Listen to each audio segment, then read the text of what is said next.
and things don't sort of work out the way you planned, it's very easy to start doubting yourself. And you know, playing for Queensland was something I've always wanted to do as a kid, and winning a series also was something that I dreamed about.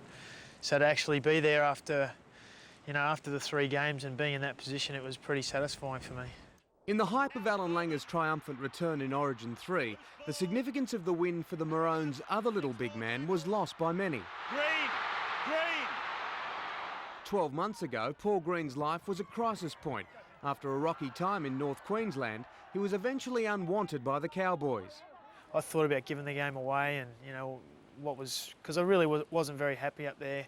I was happy enough living up there, but just the way the football was going for me, it was really made it very hard for myself. So yeah, you get all sorts of things come through your mind, you know, whether you're doing it for the right reasons or not. Relaxing this week at his seaside home in Sydney's southern suburbs, it's not hard to see that life is very definitely back on track. You'd be pretty much king of the world. You've been in this new place a couple of months, right on the water, boat. It doesn't get much better.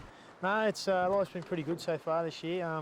It's got a bit of work to do, obviously, on my jetty and that, but once I do that, I'll be good. I'll be very happy.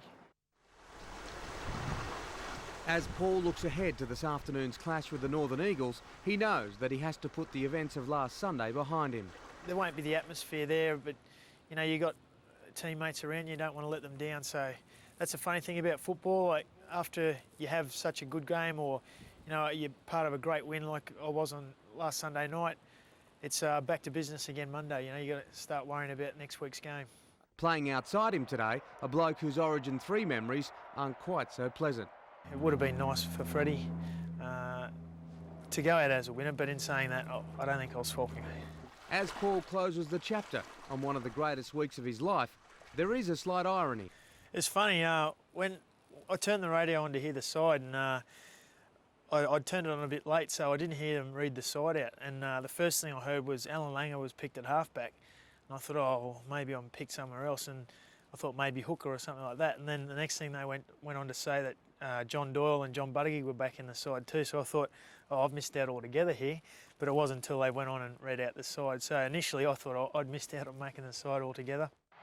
Queensland has won the Harvey Norman Series for 2001 with a resounding victory. So these are the best days of your life, would you say, so far, Paul? Oh yeah, they're pretty good, pretty rewarding. You know, you put a lot of work in to get there. It's not a, you know, last Sunday night wasn't about just 1 week or one game. It's, you know, your whole career sort of builds up to games like that. But it's very satisfying, and yeah, very happy.